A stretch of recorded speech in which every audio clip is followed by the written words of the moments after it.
Hello everyone, welcome back to coders India. आज की video में बात करने वाले हैं हम पाइथन के कुछ वेरिएबल्स के बारे में। इससे पहले मैं देखा था कि हमारा रिटर्न स्टेटमेंट कैसे काम करता है। तो गाइस आज बात करेंगे कि फंक्शन के अंदर लोकल, ग्लोबल, इनक्लोजिंग और आपका नॉन लोकल, ये 4 तरह के वेरिएबल होते हैं और उनको किस तरह से हम डिफाइन करते हैं और ये किस तरह से मॉडिफाई होते हैं, इसके बारे में थोड़ा सा डिटेल में जानेंगे। तो सबसे पहले एजेंडा के बारे में डिस्कस करते हैं कि सबसे पहले हम देखेंगे गाइस कि भाई लोकल वेरिएबल होता क्या है। उसके बाद देखेंगे ग्लोबल वेरिएबल होता क्या है। उसके बाद देखेंगे नॉन लोकल वेरिएबल क्या होता है। और मैं आपको इनक्लोजिंग वेरिएबल के बारे में बताऊंगा कि भाई इनक्लोजिंग वेरिएबल क्या होता है। ठीक है, तो सबसे पहले बात करते हैं कि गाइस ग्लोबल वेरिएबल क्या होता है। देखिए, इसको आप अच्छी तरह से जानते हैं पहले से ही।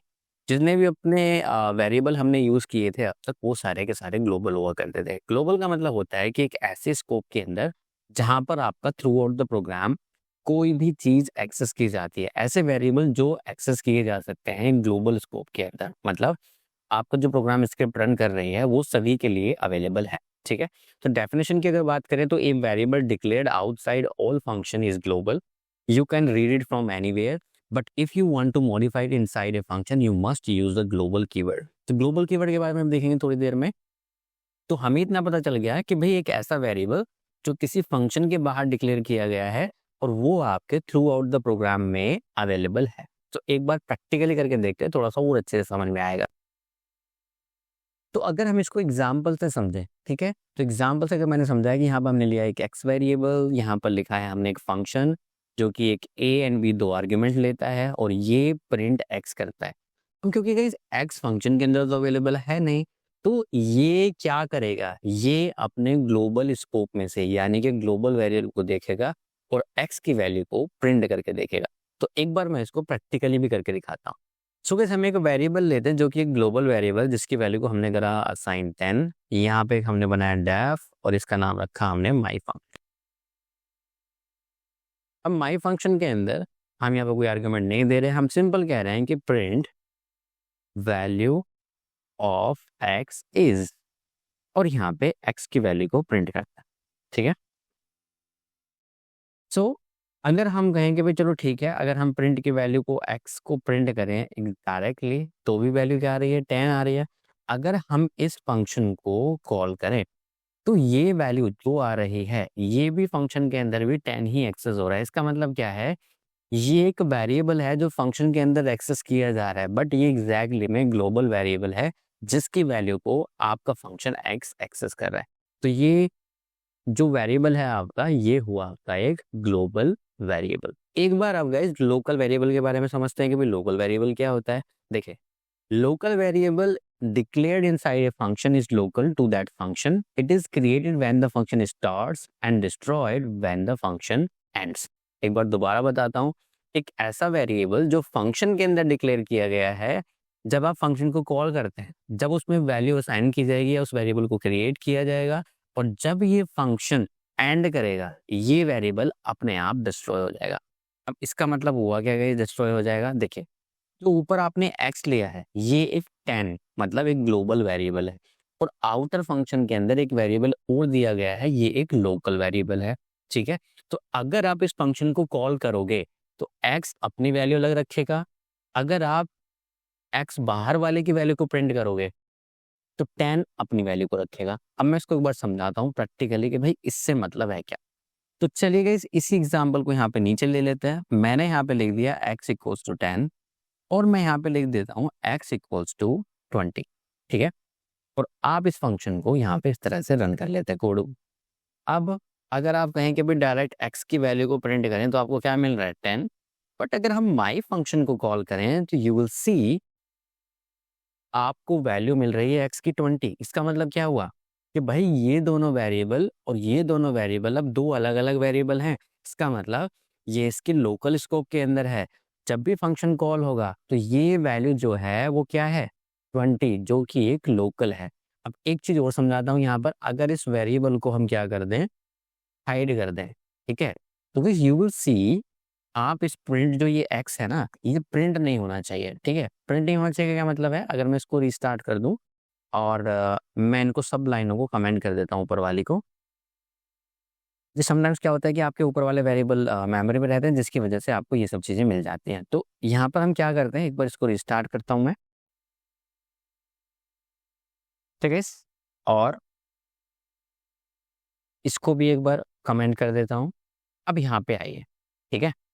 अब आप कह रहे हैं कि भाई हम इस फंक्शन की वैल्यू को, एक हमने फंक्शन बनाया और उस फंक्शन के अंदर हमने एक x20 डिफाइन किया, और 20 डिफाइन करने के बाद हम कह रहे हैं कि भाई एक फंक्शन है जो कि प्रिंट फंक्शन मैंने इसके अंदर डिफाइन किया है और ये x की वैल्यू को प्रिंट करेगा।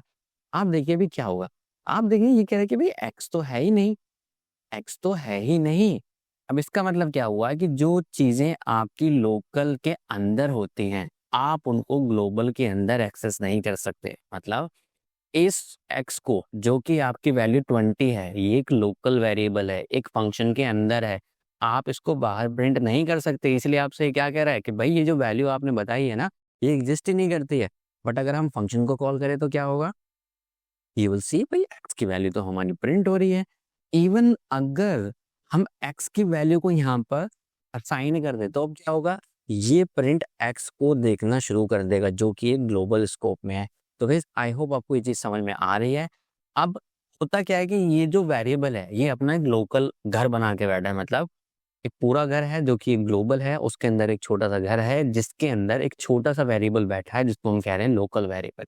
अब दोनों की वैल्यू अलग अलग डिफाइन है। अगर आप चाहते हो कि भाई ये वेरिएबल आप लोकल मत बनिए, आप ग्लोबल बन जाइए, तो इसको ग्लोबल कीवर्ड की वजह से हम ग्लोबल बना सकते हैं। तो इसमें माइनर से हम चेंज करेंगे। हम कह रहे हैं कि भाई ये ग्लोबल एक्स, क्या हम कह रहे हैं ये एक ग्लोबल एक्स है। ग्लोबल एक्स का मतलब ये हुआ कि भाई ये जो वेरिएबल है, ठीक है, अब ये लोकल नहीं रहा।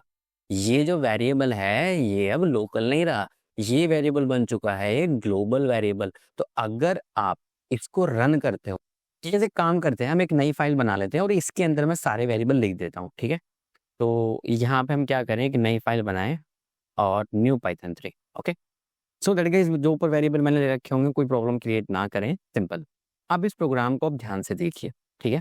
ये हमने बनाया, अब इसके अंदर इस प्रोग्राम को हमने रन कर दिया। अगर आप प्रिंट एक्स करेंगे तो क्या होगा, आप देखेंगे आपको भी 10 ही आ रहा है। तो इसका मतलब क्या है, अभी भी ये वेरिएबल ग्लोबल वाला एक्सेस कर रहा है। बट अगर हम इस फंक्शन को कॉल कर दें क्या होगा,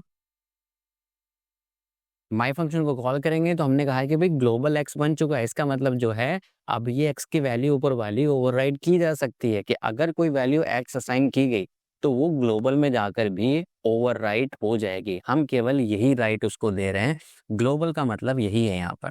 तो अभी आपने कहा कि माई फंक्शन को अगर हम प्रिंट करें तो आप देखोगे वैल्यू कितनी आ रही है एक्स की, अब आ रही है आपकी वैल्यू 20। और क्योंकि 20 तो था ही, क्योंकि आपने एक्स की वैल्यू को क्या किया है, असाइन किया 20, आपने फंक्शन को कॉल किया और उसके बाद उसकी वैल्यू को क्या किया, आपने प्रिंट किया है। अब अगर आप प्रिंट एक्स करके देखोगे, ठीक है, अगर आप प्रिंट एक्स करके देखोगे तो आप पाओगे एक्स की वैल्यू भी ओवरराइड हो गई है। मतलब जो पहले एक्स की वैल्यू 10 हुआ करती थी अब वो भी क्या हो गई है, 20 हो गई है। जस्ट बिकॉज ऑफ आपने इस वेरिएबल को ग्लोबल असाइन कर दिया। मतलब भैया अब ये वेरिएबल लोकल नहीं रहा है, ये वेरिएबल ग्लोबल हो चुका है। अगर ग्लोबल में एक्स है तो आप उसको मॉडिफाई कर सकते हैं, सिंपल। एक बार दोबारा रन करके देखता हूँ। अगर आप इसको यहाँ पे कमेंट कर दो लाइन को और आप इस स्क्रिप्ट को रीरन कर दो तो यू विल सी आपको x की वैल्यू यहाँ पर 10 मिलेगी और यहाँ पर भी 10 ही मिलेगी, और माई फंक्शन की वैल्यू जो है अभी भी आपको x की वैल्यू 20 ही दिखाएगा। तो आई होप गाइस आपको ये बात समझ में आ गई। अगेन एक बार इसको दोबारा करके बताता हूँ। आप यहाँ पे इसको रन कर दोगे, यू विल सी जब आप इस फंक्शन को असाइन कर रहे हो, जब फंक्शन आप बना रहे हो, तब तो आपको x की वैल्यू 10 ही मिलेगी। आप फंक्शन को रन करोगे तो आपकी x की वैल्यू 20 ही मिलेगी। बट आप जब दोबारा x की वैल्यू को रन करोगे, क्योंकि ये x की वैल्यू को ओवरराइड कर देगा, क्योंकि इस ग्लोबल बन गया है ये, और ये आपको x दिखाएगा 20। तो आई होप गाइस समझ में आ गया आपको लोकल और ग्लोबल का सिस्टम। अब देखते हैं कि नॉन लोकल क्या होता है। तो जब बात करते हैं नॉन लोकल वेरिएबल क्या होता है, देखिए अगर डेफिनेशन वाइज देखें तो हम यहाँ पर कह रहे हैं कि भाई अब की बार एक फंक्शन नहीं होगा, दो फंक्शन होंगे, ठीक है। एक फंक्शन दूसरे फंक्शन के अंदर होगा, ठीक है। और जो बाहर वाला फंक्शन है उसको बोलेंगे हम इनक्लोजिंग फंक्शन, जो अंदर वाला होगा उसको बोलेंगे हम इनर फंक्शन। तो बिना टाइम वेस्ट किए आगे एक बार देख लेते हैं कि भाई ये चल क्या रहा है यहाँ पर। तो सबसे पहले हमने बनाया कि वेरिएबल x इक्वल्स टू 10। उसके बाद हमने कहा कि भाई ये ग्लोबल है, एग्जैक्टली ग्लोबल है जैसे अभी यूज किया था। हमने एक फंक्शन बनाया जिसका नाम रखा हमने आउटर फंक्शन, ठीक है। और इसके अंदर हमने कहा कि एक और वेरिएबल है जिसको बोला हमने x इक्वल्स टू 20। ये आपको पता है कि भाई ये तो लोकल वेरिएबल है, अभी तो देखा था थोड़ी देर पहले। अब हम कह रहे हैं कि भाई एक फंक्शन और बनाते हैं इस आउटर फंक्शन के अंदर जिसको हम कह रहे हैं कि ये हमारा इनर फंक्शन है, और उसके साथ साथ हम कह रहे हैं कि x इक्वल्स टू 30, इसमें एक वेरिएबल और दे देते हैं, ठीक है। अब गाइस हुआ क्या यहाँ पर एग्जैक्टली में, ये जो x इक्वल्स टू 30 आपने दिया ना, इसने एक और लोकल क्रिएट कर लिया, मतलब ये तीनों x अलग अलग हो गए हैं, ठीक है। अब ये जो फंक्शन इनर फंक्शन है इसको कहते हैं हम नेस्टेड फंक्शन, और जो ये ऊपर आपका आउटर फंक्शन दिख रहा है इसको कहते हैं हम इनक्लोजिंग फंक्शन, ठीक है गाइस। अब मैं कह रहा हूँ कि भाई मैं जो ये फंक्शन है ना इनर फंक्शन, इसके अंदर जो x इक्वल्स टू 30 है, मैं चाहता हूँ कि ये वेरिएबल अगर मॉडिफाई होता है तो ऊपर वाला फंक्शन भी मॉडिफाई कर देना चाहिए x इक्वल्स टू 20 को। सिंपल। नॉन लोकल क्या कहता है कि भाई ये जो वेरिएबल है ना, आप इसको लोकल मत बनाइए। ये जो इनर फंक्शन के अंदर वेरिएबल है जो कि x इक्वल्स टू 30 है, आप इसको लोकल मत बनाइए। अगर ये वैल्यू मॉडिफाई हो तो इनक्लोजिंग फंक्शन की वैल्यू ऑटोमेटिकली मॉडिफाई हो जाए, मतलब ये वैल्यू अपना खुद से लोकल क्रिएट ना करे, ठीक है। तो अगर इसको और अच्छे से समझाऊं, what does non local mean here, it tells Python this variable is not local to this inner function but it is also not global. अब ये वेरिएबल ना तो ग्लोबल ही है और ना ही इनर फंक्शन के लिए लोकल ही है। ये बन चुका है एक ऐसा वेरिएबल जो कि नियरेस्ट इंक्लोजिंग फंक्शन स्कोप को बिलोंग करेगा। So without non-local, an inner function would treat a variable assignment as a creating a new local variable। हम चाहते हैं कि ये वेरिएबल खुद का लोकल वेरिएबल ना बन जाए इनर फंक्शन के अंदर, तो हमने यूज किया नॉन लोकल, ठीक है गाइस। और with non local you can modify a variable defined in the enclosing outer scope. तो एक बार अगर दोबारा से देखें तो सिंपल सी बात इतनी है कि जो x इक्वल्स टू 20 है, ठीक है, और x इक्वल्स टू 30 है, तो x equals to 30 inner function के लिए एक लोकल वेरिएबल नहीं बनेगा, ये बन जाएगा एक इसके लिए एक नॉन लोकल वेरिएबल जो कि इंक्लोजिंग फंक्शन की वैल्यू को ओवरराइड कर सकता है, ठीक है, मॉडिफाई कर सकता है। तो गाइस यही कंसेप्ट है आपका ग्लोबल, लोकल और इंक्लोजिंग वेरिएबल का। तो अगर आपको ये समझ में आ गया है तो इट्स गुड, नहीं समझ में आया तो एक बार वीडियो को दोबारा देखिए। आई नो वेरिएबल के थोड़ा सा कंफ्यूजिंग हो सकता है आपके लिए, बट मैं फिर भी एक बार प्रैक्टिकली समझा के आपको पूरी तरह से एक्सप्लेन करने की कोशिश करता हूँ। उससे पहले ग्लोबल वेरिएबल बनाते हैं, हमने कहा कि भाई x इक्वल्स टू 10 हमने लिया। उसके बाद हम क्या कह रहे हैं कि एक डेफ आउटर बनाते हैं। आउटर के अंदर हम फिर एक x डिफाइन करते हैं और x को हम कह रहे हैं कि भाई ये हमारा 20 है, ठीक है। उसके बाद हम एक डेफ इनर बनाते हैं और इनर के अंदर फिर हम एक x इक्वल्स टू 40 असाइन करते हैं, ठीक है। अब हम क्या करते हैं, यहाँ पे प्रिंट करते हैं x की वैल्यू को, भाई जो हमारा इनर x है उसकी वैल्यू एग्जैक्टली में है क्या, ठीक है। और यहाँ पे लिख दिया हमने x, ओके। अब हम क्या करते हैं, इस फंक्शन को कॉल भी करते हैं सो दैट मैं ये वैल्यू को एक्सेस कर पाऊँ, ठीक है। तो मैंने यहाँ पे लिख दिया कि भाई इनर फंक्शन को कॉल करेगा कौन, आउटर, ठीक है। और यहाँ पे हम लिख देते हैं कि जो हमारी वैल्यू है, ठीक है, तो हमारे आउटर x की वैल्यू है वो क्या है, ओके। हमने लिखा यहाँ पर आउटर x और यहाँ पे लिख दिया x की वैल्यू है क्या, ओके। और यहाँ पे लगा देते हैं कोमा। अब इस फंक्शन को हम कॉल करते हैं, ठीक है। तो मैं कहता हूँ कि अगर हम आउटर को कॉल करें, ठीक है, आउटर को कॉल करते ही हमारे पास क्या आ रहा है, और इसके साथ साथ मैं यहाँ पे प्रिंट जो ऊपर वाली x है ना, x ग्लोबल, ठीक है, x ग्लोबल, इसको भी प्रिंट कर लेता हूँ। और यहाँ पे देखोगे आप कोमा लगा के ये x हमारा प्रिंट हो गया।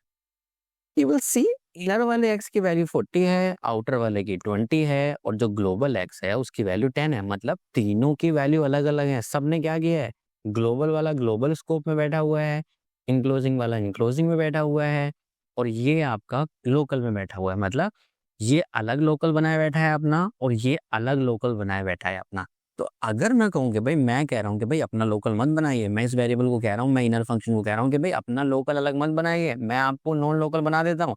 मतलब ना तो आप ग्लोबल हैं और ना ही आप लोकल हैं, आप क्या हैं, आप नॉन लोकल हैं। तो नॉन लोकल का मतलब ये हुआ, यहाँ पे आप लिखोगे नॉन लोकल और एक्स जस्ट लाइक जैसे आपने लोकल को ग्लोबल बनाया था with the help of global keyword. तो अब की बार आप आउटपुट देखोगे तो क्या आएगा, यू विल सी आउटपुट जो आएगा आपका, आप आउटर को कॉल करिए पहले, आप देखोगे इनर की वैल्यू भी 40 आई है और आउटर की वैल्यू भी 40 आई है।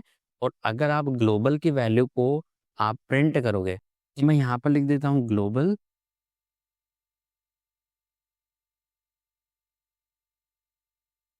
ठीक है। तो आप देखोगे ग्लोबल की वैल्यू अभी भी 10 है। तो आई होप गाइस दोनों समझ में आ गया आपको। इनर की वैल्यू यहाँ पे 40 है, आउटर की वैल्यू यहाँ पे 20 है, बट ग्लोबल की अभी भी 10 है। उसी तरह से यहाँ पर इनर की वैल्यू तो 40 है, आउटर की वैल्यू भी क्या हो गई है, 40 हो गई है, और ग्लोबल की अभी भी क्या है, 10 है। तो इस तरह से हमारे वेरिएबल काम करते हैं। तो गाइस आई होप आपको समझ में आया, नहीं आया तो एक बार वीडियो को दोबारा देखिए। इंपॉर्टेंट कंसेप्ट है, आगे जाके बहुत ज़्यादा यूज़ होता है अगर आप डेवलपमेंट की बात करेंगे तो गाइस आज की वीडियो में इतना ही रखते हैं, मिलते हैं नेक्स्ट वीडियो में, तब तक के लिए थैंक यू, बाय।